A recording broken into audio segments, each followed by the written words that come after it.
If you ever wake up and my side of the bed is empty, don't look for me. Look for the person who made me leave. I laughed the first time Evelyn said those words because I thought they belonged in one of the mystery novels she loved. I never imagined they would become the sentence that destroyed my life. At 6:12 that morning, I reached across the king-sized bed expecting to find her warm shoulder. Instead, my hand met cold linen. The silence inside Romano Estate felt wrong. Our home never sounded like this. Guards rotated every hour. Staff began preparing breakfast before sunrise. Security monitors hummed behind reinforced walls. But that morning, even the air felt as though it was holding its breath. I walked downstairs expecting to find Evelyn sitting in the sunroom with her coffee, pretending she wasn't angry. She had every reason to be. The night before, she had discovered what looked like an affair, and I had made the biggest mistake of my life. I believed time would do what apologies couldn't. I believed my wife would forgive me because she always believed there was still good inside me. I was wrong. Her wedding ring rested perfectly in the center of the dining table beside a folded piece of paper. No tears stained the page. No desperate accusations. Just one sentence written in the calm handwriting I had memorized years ago. Don't look for me. Find the traitor instead. For several seconds, I simply stared. Evelyn never wasted words. If she wrote something, every letter mattered. I immediately called my security chief. Within minutes, every gate was sealed. Every driver questioned. Every exit reviewed. Nothing. According to the logs, no vehicle had left the estate after midnight. Her passport remained locked inside our bedroom safe. Her phone sat charging on the nightstand upstairs. Her favorite coat still hung in the closet. She hadn't packed a single suitcase. It was as if my wife had disappeared without walking through a door. I entered the surveillance room myself. Hundreds of cameras protected Romano Estate, and I personally approved every blind spot years ago. One of the technicians looked pale before speaking. "Boss, there's a problem." Exactly 8 minutes of footage had vanished from every camera on the property. Not corrupted, not damaged, deleted. Whoever erased them knew our security system as well as I did. My pulse slowed instead of racing. Panic never solved problems. Evidence did. I replayed every remaining frame. At 2:12 a.m., Evelyn walked calmly down the west hallway wearing a gray sweater and blue jeans. At 2:21 a.m., the recording resumed. She was gone. No doors opened. No alarms sounded. No motion sensors triggered. Impossible. Unless someone inside my organization had helped her. Or taken her. I looked at the note again. Find the traitor instead. She hadn't written, find me. She wanted me hunting someone else. Before I could issue another order, my head of intelligence rushed into the room, his expression harder than I'd ever seen. "Boss," he said quietly, 3 of our East Side collection teams disappeared before sunrise, and someone left your family crest at every scene. The note stayed in my pocket all morning, folded so many times that the edges had begun to soften. I kept reading the last 3 words over and over. Find the traitor instead. Evelyn was not the kind of woman who surrendered to panic. She planned. She observed. She waited until she knew exactly where to step. If she had vanished without leaving me another explanation, it meant she believed every second mattered. By 8 o'clock, every captain inside the Romano organization had assembled in the conference room beneath the estate. No one spoke until I entered. They all noticed I was still wearing yesterday's suit. None of them dared ask why. I looked around the table, studying faces I had trusted for years. Some had worked for my father before me. Others had earned their place through loyalty and discipline. Yet one of them had helped erase 8 minutes from the safest property in New York. One of them had forced my wife to disappear. "Tell me everything that happened before sunrise," I said quietly. Reports arrived one after another. 3 collection teams had failed to check in. 2 safe houses had been abandoned. A shipment scheduled for dawn had never reached its destination. Every incident pointed toward a coordinated disruption instead of random bad luck. Someone was testing the strength of my organization. Someone believed I was distracted. They were right. My chief of intelligence slid a thin folder across the table. We identified the woman from last night. I opened it expecting answers. Instead, I found almost nothing. No driver's license. No employment history. No tax records. No medical files. Every photograph had disappeared from public databases before sunrise. The address she had given the hotel belonged to an empty building scheduled for demolition months earlier. She had existed for one evening and then vanished like smoke. That is impossible, I said. Nothing is impossible if someone has enough money and enough preparation. I closed the folder without another word. Evelyn had not been the only person who disappeared overnight. Whoever designed this operation had planned every detail long before I walked into that hotel. The realization settled over me with unbearable weight. I had spent years anticipating attacks from rival families, federal investigations, and financial sabotage. I never imagined the first move would be aimed at my marriage. My phone vibrated. It was an encrypted message from one of my financial analysts. 3 international accounts connected to shell companies had transferred millions of dollars less than 12 hours earlier. The money trail ended inside businesses secretly controlled by 2 rival mafia families that had hated each other for decades. They would never cooperate unless someone gave them a reason stronger than greed. Evelyn's note suddenly sounded different inside my head. She had not written, "Find who betrayed me." She had written, "Find the traitor." Singular. She already knew exactly how all of this connected. Before I could issue new orders, another secure call reached my desk. A detective I had quietly paid for years spoke only one sentence before disconnecting. "Boss, you need to see this yourself." 20 minutes later, I arrived at an abandoned warehouse on the Brooklyn waterfront where investigators had recovered a single silver earring lying on the concrete floor. I recognized it instantly because I had given the matching pair to Evelyn on our first wedding anniversary. But what froze every thought in my mind was the tiny engraving hidden inside the clasp. It had been carved there only 3 days earlier, and I had never told anyone about it except my wife. I turned the tiny silver earring over in my hand until my thumb found the hidden engraving again. Forever was carved inside in letters so small that only Evelyn and I knew they existed. I had taken the jeweler into a private room 3 days earlier because I wanted to surprise her on the anniversary of the day we first met. No one outside that room should have known about it.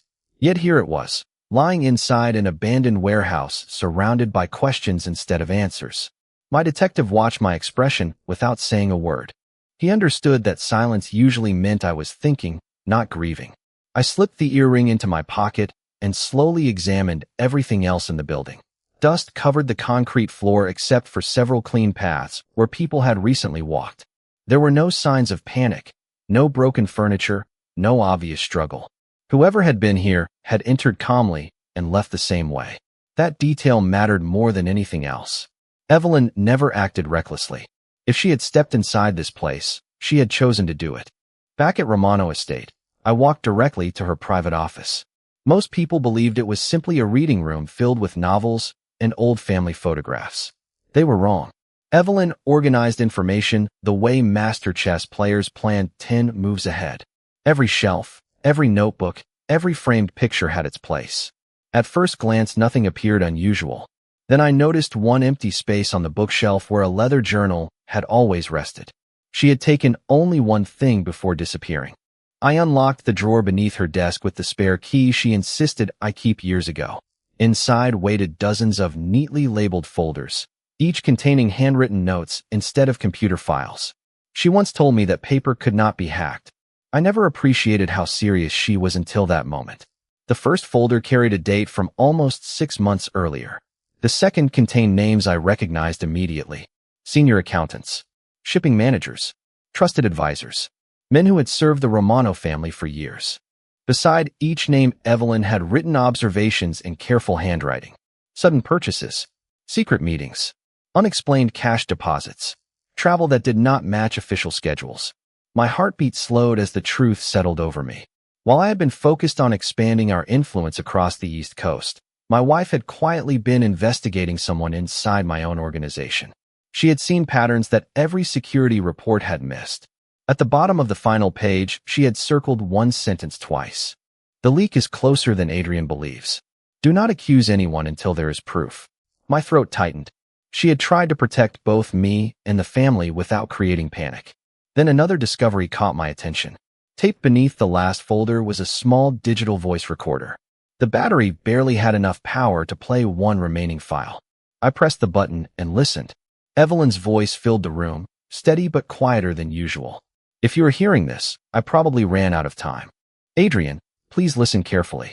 Do not trust The recording ended with a sharp burst of static. I pressed play again. The same unfinished warning. Only 3 words separated me from the name that could change everything. Before I could examine the recorder further, every light inside the office flickered once. Seconds later, the emergency communication line rang through the estate. My chief of security answered first, then looked directly at me with a face that had turned completely pale. "Boss," he said, "every warehouse on the west side just received the exact same anonymous message. They all say the Romano family will lose everything before sunset." By sunset, every rumor in New York had reached my ears before my own men could confirm it. 3 rival mafia families had quietly suspended their disagreements with one another and shifted their attention toward Romano territory. They were not attacking openly. That was not their style. They were waiting for weakness, watching every move I made, hoping grief would cloud my judgment. They had underestimated me before. They would not make that mistake twice. I gathered every division leader inside the operations room beneath Romano Estate. A digital map of the city stretched across the wall, glowing with dozens of colored markers representing warehouses, financial offices, transportation routes, and safe houses. "Nobody moves without my approval," I said. "Every shipment changes its route. Every meeting changes its location. Assume every secure line has been compromised." Nobody questioned the order. They simply nodded and began making calls. Fear spread quickly through organizations built on loyalty, but discipline spread faster. Within an hour, our entire network was operating under emergency protocol. Yet something continued bothering me. The anonymous message had promised that the Romano family would lose everything before sunset. Sunset had arrived, but nothing had collapsed. Whoever sent it had not wanted immediate destruction. They wanted me exhausted, distracted, waiting for disaster while they prepared something much worse. My chief of intelligence interrupted my thoughts with another report. "Boss, every warehouse inspection came back clean. No sabotage, no missing inventory." I nodded slowly. "Exactly what I expected." He frowned. "You expected nothing?" "I expected a distraction." The room fell silent as several captains exchanged uneasy glances. I walked toward the city map and removed 3 markers with my own hand. Forget the warehouses. They never mattered. Every pair of eyes followed me. Ask yourselves one question. While we spent 6 hours protecting our buildings, what valuable target did nobody watch? The answer arrived almost immediately. Our financial archive. The underground records room that contained decades of confidential agreements, ownership documents, and coded transaction histories. We rushed downstairs together. The reinforced vault door remained locked. The biometric scanner showed no forced entry. Everything appeared untouched until one accountant quietly whispered, "Boss, shelf 14. A single storage box had disappeared. Only one. Not cash. Not gold. Not weapons. One box filled with paper records. Whoever entered knew exactly what they wanted." I opened the inventory catalog. My stomach tightened. The missing file contained historical agreements between the Romano family and several influential business partners dating back almost 20 years. Worthless to outsiders. Priceless to someone trying to identify hidden alliances. Evelyn had once asked me why we never digitized those records. I told her old paper survived longer than modern technology. She smiled and answered, "Only if nobody knows which box to steal." At the time, I thought she was teasing me. Now her words echoed inside my head like another warning I had failed to understand. Before anyone could continue searching, one of the younger analysts hurried into the vault carrying a sealed envelope that had just arrived through certified courier. There was no return address, no fingerprints, only my name written in elegant handwriting I recognized instantly. My hands remained steady as I opened it. Inside rested a single photograph. It showed me shaking hands with Victor Bellini, one of my oldest advisors, during a charity gala 3 months earlier. At first, nothing seemed unusual until I noticed the timestamp in the corner. The picture had been taken from a private balcony that only family members could access. Across the bottom, written in Evelyn's unmistakable handwriting, were 6 chilling words. "He smiled because he already betrayed you." The photograph never left my hand as I walked back into my office. Victor Bellini had served the Romano family for almost 20 years. He attended my wedding. He stood beside my father during the darkest years of our organization. If Evelyn believed he had betrayed us, She had not reached that conclusion carelessly. She questioned everyone, including herself, before writing anything down.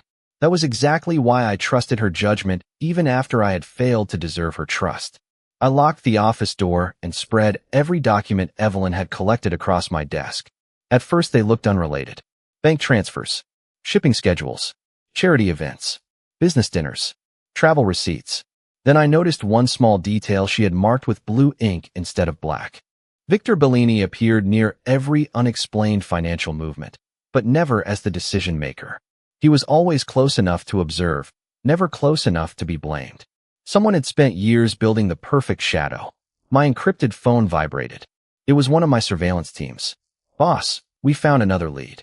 10 minutes later, I was reviewing footage from a traffic camera nearly 40 miles north of Manhattan. A woman wearing a baseball cap and dark sunglasses entered a small regional bank shortly after sunrise.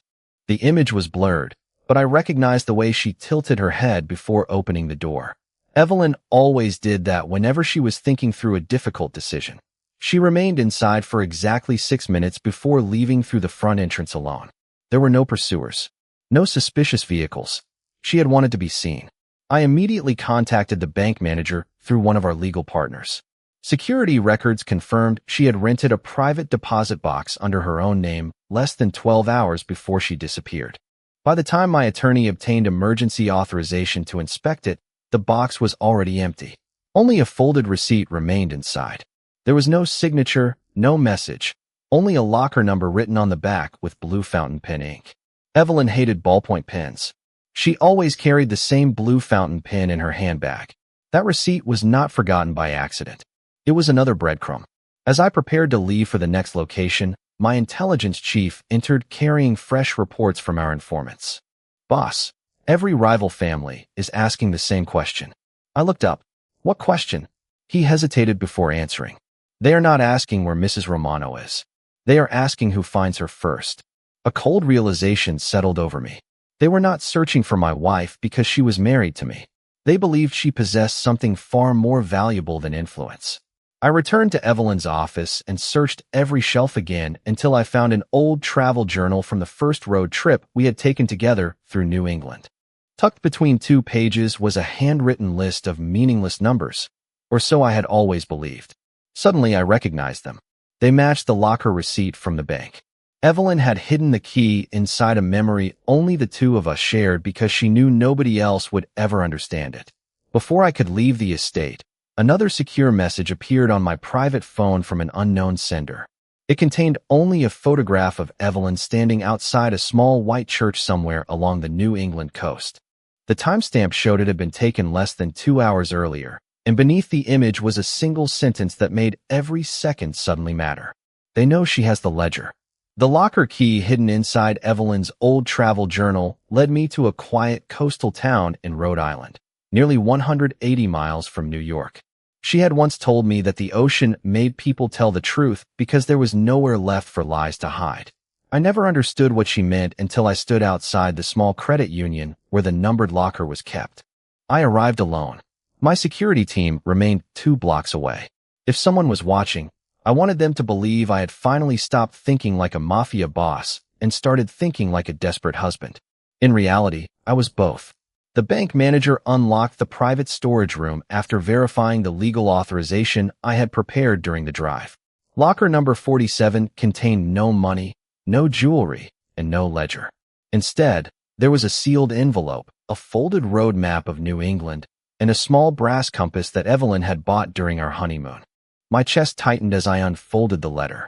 If you are reading this, you finally trusted my clues instead of your instincts. That means you are beginning to think before you react. Keep doing that. The next sentence struck even harder. The ledger is never where people expect valuable things to be. I searched every inch of the envelope before discovering another clue hidden beneath the flap. It was a receipt from a tiny bookstore in Mystic, Connecticut, dated 2 weeks before she disappeared. Evelyn had never mentioned visiting that town. She had gone there alone while I believed she was attending a charity luncheon in Manhattan. She had been investigating long before our marriage began falling apart. My phone rang before I reached the exit. It was my chief of intelligence. Boss, Victor Bellini just requested an emergency meeting with two rival family representatives. I stopped walking. Did he know we were monitoring him? No, boss. He believes the meeting is completely private. I looked back at the empty locker. Victor was moving too quickly. That meant he was nervous. Nervous people made mistakes. Do not interfere, I ordered. Record everything. I want every face, every license plate, every minute. As I ended the call, I unfolded the road map. Several locations had been marked with tiny blue dots. They were not random. They traced the exact route Evelyn and I had driven years earlier during the happiest week of our marriage. Every stop held a memory only we shared. A lighthouse where she insisted we watch sunrise. A family diner where she laughed because I burned pancakes for the first time in my life. A white church overlooking the Atlantic where she whispered that trust was built one honest choice at a time. I suddenly understood. She was not hiding from me. She was leading me.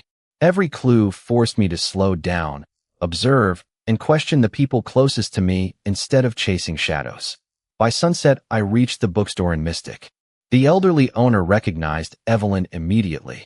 Your wife asked me to give you this if you ever came looking, he said before handing me a weathered hardcover novel. Inside the front cover, a single sentence was underlined in blue ink. The safest place to hide the truth is inside a story everyone believes is fiction. As I turned the final page, something thin slipped onto the wooden floor. It was a handwritten list of names, including Victor Bellini's, but one name near the bottom froze every thought in my mind because it belonged to someone I had trusted since childhood, someone who had stood beside me at my wedding, and someone who still lived inside Romano Estate. The name at the bottom of Evelyn's handwritten list was Daniel Mercer.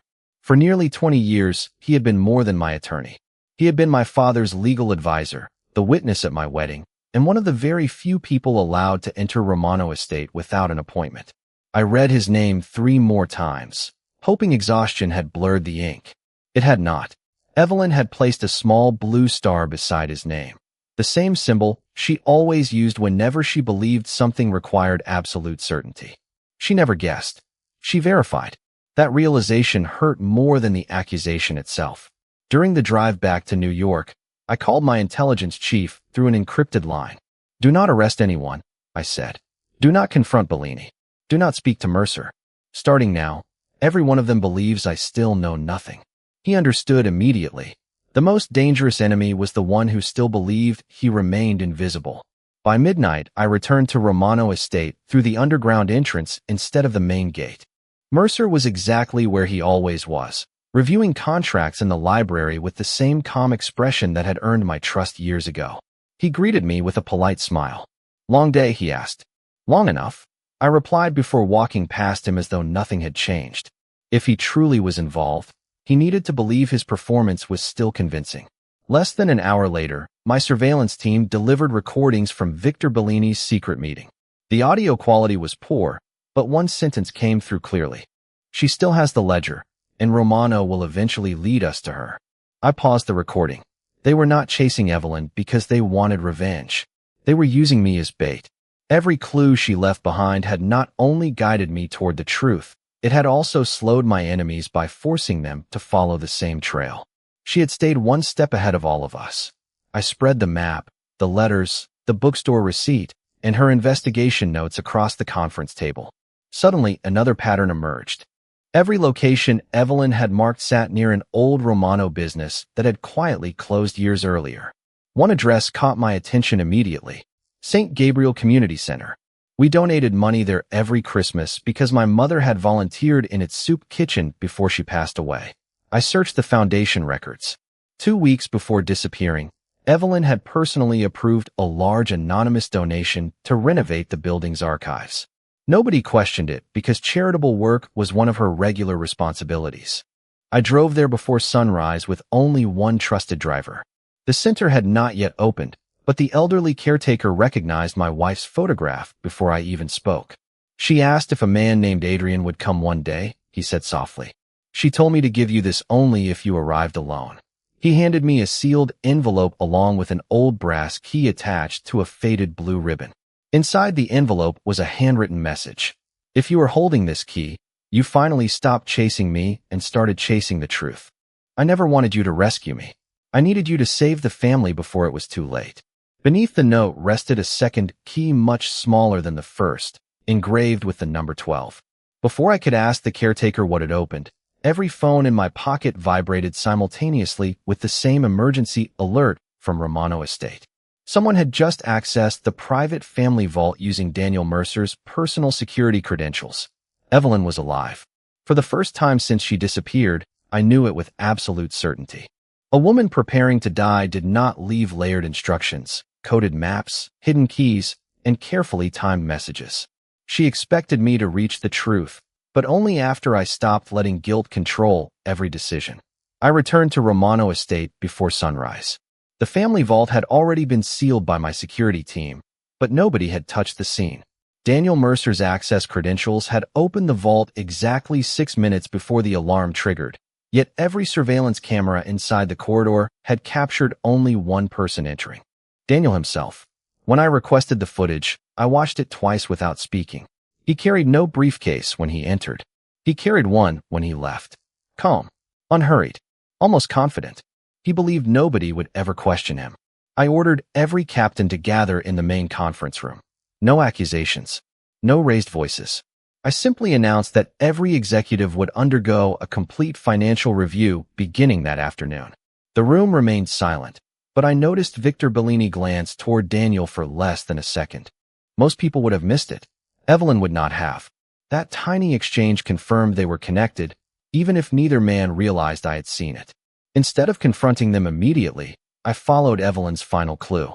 The smaller brass key engraved with the number 12 matched a forgotten storage cabinet beneath St. Gabriel Community Center. The caretaker unlocked the basement and quietly stepped outside, leaving me alone. Inside cabinet 12 rested an ordinary wooden box wrapped in brown paper. There was no ledger, only a collection of photographs, handwritten notes, and one sealed letter addressed to me. My hands hesitated before opening it. "Adrian, if you found this, then the men who betrayed your father have finally exposed themselves." I never kept the ledger because it was valuable. I kept it because everyone believed I had it. As long as they chased me, they stopped looking for where the real evidence had always been. My heart pounded as I continued reading. "The ledger you have been searching for was destroyed months ago. I burned it after copying the only information that mattered." Beneath the letter was a small flash drive hidden inside the hollow spine of an old Bible. Evelyn had transformed the entire hunt into an illusion. Every rival family, every traitor, even I had been chasing an object that no longer existed. The real evidence had become digital months earlier, protected by passwords only she and I could solve together. The final page contained one last instruction: use our wedding date first. If that fails, use the place where you finally told me the truth. My throat tightened. I remembered that evening perfectly. It was not our wedding reception or our honeymoon. It was an empty pier overlooking the Hudson River where I admitted I could never leave the Mafia because too many innocent families depended on the stability my organization provided. Evelyn had accepted me completely that night. She never tried to change who I was. She only wanted me to lead with honesty instead of pride. As I slipped the flash drive into my pocket, my encrypted phone vibrated once more. The message contained no greeting, only a live photograph taken less than 5 minutes earlier. Evelyn stood on the deck of a weathered lighthouse overlooking the Atlantic, wearing the same gray sweater she had worn the morning she vanished. She was looking directly toward the camera, but the message beneath the photograph was clearly written by someone else. "Come alone if you still want the chance to hear her forgive you." The drive to the lighthouse took just under 4 hours, but every mile felt longer than the years I had spent building the Romano Empire. I came alone exactly as the message demanded. Not because I trusted whoever sent it, but because Evelyn had spent every clue teaching me the difference between acting out of fear and acting with purpose. When the lighthouse finally appeared against the gray Atlantic sky, I saw her standing near the railing exactly as she had in the photograph. The wind carried her dark brown hair across her shoulders, but everything else about her remained unchanged. She looked tired, not broken. Calm, not afraid. The moment our eyes met, the weight I had carried since that morning finally cracked. I stopped several feet away. For the first time in my life, I had no orders to give, no strategy to announce, no negotiation to control. "I am sorry," I said quietly. "Not because I lost you, Because I stopped being the man you believed I could be. Evelyn studied me for several long seconds before answering. That is the first honest thing you have said since this began. She reached into her coat and handed me a folded sheet of paper. It contained the passwords needed to unlock the encrypted files stored on the flash drive.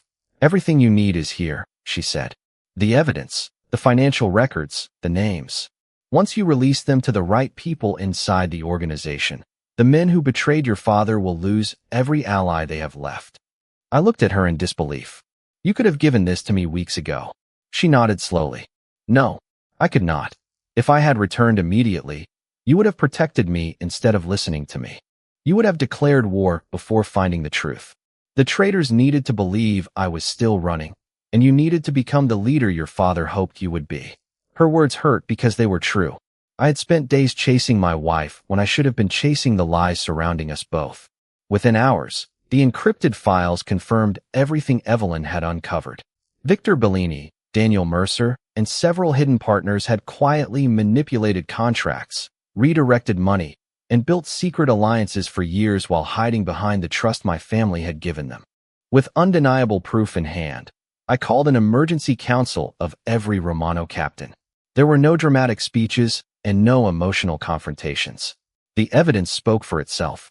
By sunset, the conspirators had been removed from every position of influence, their authority dissolved, their networks dismantled, and the Romano organization stood united once again under a leadership built on accountability instead of blind trust. The rival families withdrew almost immediately after realizing their plan had failed. The war they expected never came because the foundation they hoped to weaken had become stronger instead. Weeks later, Evelyn walked back through the front doors of Romano Estate, carrying only one small suitcase. She did not return because I asked her to. She returned because I had finally earned the chance to ask. I remained the head of the Romano family, still responsible for every difficult decision that came with leading one of the most powerful organizations on the East Coast. But I no longer confused authority with certainty. Some victories were won with strategy. Others required humility. Every morning after that, I still reached across the bed before opening my eyes. This time her hand was there, warm and steady, reminding me that the strongest empire I would ever protect was never built from power alone. It was built from truth, trust, and the woman brave enough to disappear until I finally learned the difference.